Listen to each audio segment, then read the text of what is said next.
ആലുവയിൽ യുവാവിനെ തട്ടിക്കൊണ്ടുപോയ കേസിൽ 2 പേർ കസ്റ്റഡിയിൽ. വാടകയ്ക്കെടുത്ത കാർ കൈമാറിയവരാണ് കസ്റ്റഡിയിലുള്ളതെന്നാണ് വിവരം.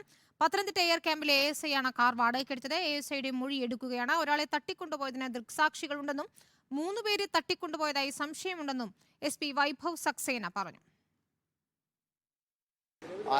ആദ്യം കിട്ടിയ ഇൻഫർമേഷൻ പ്രകാരം ഒരു ഐ വിറ്റ്നസ് ഉണ്ടായിരുന്നു. സോ അവരുടെ സ്റ്റേറ്റ്മെന്റ് പ്രകാരം ഒരാളുണ്ടായിരുന്നു. പക്ഷേ ഉടൻ തന്നെ പോലീസ് ഇൻവെസ്റ്റിഗേഷൻ ചെയ്തു. പിന്നെ ചെയ്തിട്ട് ശേഷം നമുക്ക് മനസ്സിലായത് 3 പേരുണ്ടായിരുന്നു. സോ ഈ കിഡ്നാപ്പേഴ്സ് വിക്ടിംസിൽ തമ്മിൽ മുമ്പ് കുറച്ച് പരിചയമുണ്ടോ, അത് വളരെ സ്ട്രോങ് സസ്പീഷൻ ഉണ്ട്. അത് നമ്മൾ ഇൻവെസ്റ്റിഗേഷൻ ചെയ്യാറുണ്ട്. ഈ സമയത്ത് നമ്മുടെ കയ്യിൽ വളരെ നല്ല ഇൻഫർമേഷൻ ഉണ്ട്. കുറച്ച് പേർ കസ്റ്റഡിയിലും ഉണ്ട്. അത് വിശദമായ ചോദ്യം ചെയ്യാനുണ്ട്.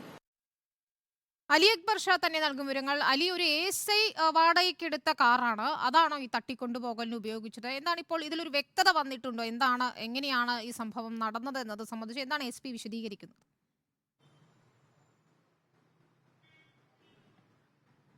വിനീത, ഇന്നലെ രാവിലെ 7 മണിക്കാണ് ആലുവ KSRTC ബസ് സ്റ്റാൻഡിന് സമീപത്ത് വെച്ച് ഇത്തരത്തിലൊരു തട്ടിക്കൊണ്ടുപോകൽ ഉണ്ടാകുന്നത്. ഈ തട്ടിക്കൊണ്ടുപോകലിന് ദൃക്സാക്ഷികളായത് പ്രദേശത്തുണ്ടായിരുന്ന ഓട്ടോ ഡ്രൈവർമാരടക്കമുള്ള നാട്ടുകാരായിരുന്നു.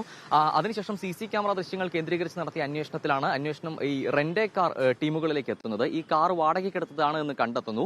പിന്നീട് ഈ കാർ വാടകയ്ക്കെടുത്തിരിക്കുന്നത് പത്തനംതിട്ട AR ക്യാമ്പിലെ ASI ആണ് എന്ന വിവരം പോലീസിന് ലഭിക്കുന്നു. ഇതിന്റെ അടിസ്ഥാനത്തിൽ CC ക്യാമറ ദൃശ്യങ്ങൾ കേന്ദ്രീകരിച്ചുള്ള വിപുലമായ അന്വേഷണം നടക്കുന്നതിനിടയിലാണ് തിരുവനന്തപുരത്ത് ഈ കാർ ഉപേക്ഷിച്ച് പ്രതികൾ കടന്നു കളഞ്ഞത്.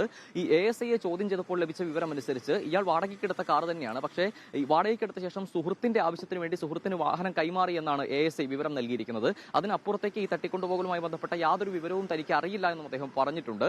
എന്തായാലും പോലീസിൽ നിന്ന് ലഭിക്കുന്ന വിവരമനുസരിച്ച് 3 തവണ ഈ കാർ കൈമാറ്റം ചെയ്യപ്പെട്ടിട്ടുണ്ട്. അതായത് ASI വാടകയ്ക്കെടുത്ത ശേഷം 3 തവണ ഈ കാർ കൈമാറ്റം ചെയ്യപ്പെട്ടിട്ടുണ്ട്.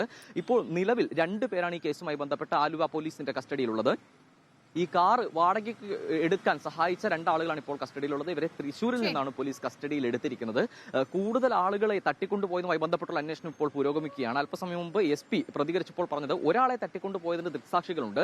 അന്വേഷണം നടത്തിയപ്പോൾ 3 പേരെ തട്ടിക്കൊണ്ടുപോയതായുള്ള സംശയം ഇപ്പോൾ ഉണ്ടായിട്ടുണ്ട്. ഇതുമായി ബന്ധപ്പെട്ട് വ്യക്തതയില്ല. കൂടുതൽ അന്വേഷണത്തിൽ മാത്രമേ ഇതുമായി ബന്ധപ്പെട്ട് വ്യക്തമായ ഒരു ഉത്തരം നൽകാൻ കഴിയൂ എന്നാണ് അദ്ദേഹം പ്രതികരിച്ചിട്ടുള്ളത്. എന്തായാലും സംഭവവുമായി ബന്ധപ്പെട്ട് വിപുലമായ അന്വേഷണം തുടരുകയാണ്. വിനീത, ശരി. അലി അക്ബർ ഷായാണ് വിവരങ്ങൾ നൽകിയത്. പണമിടപാട് ഉൾപ്പെടെയുള്ള കാര്യങ്ങളിൽ അന്വേഷണം നടക്കുന്നു എന്നാണ് SP വൈഭവ് സക്സേന അല്പം മുൻപ് പ്രതികരിച്ചപ്പോൾ പറഞ്ഞത്.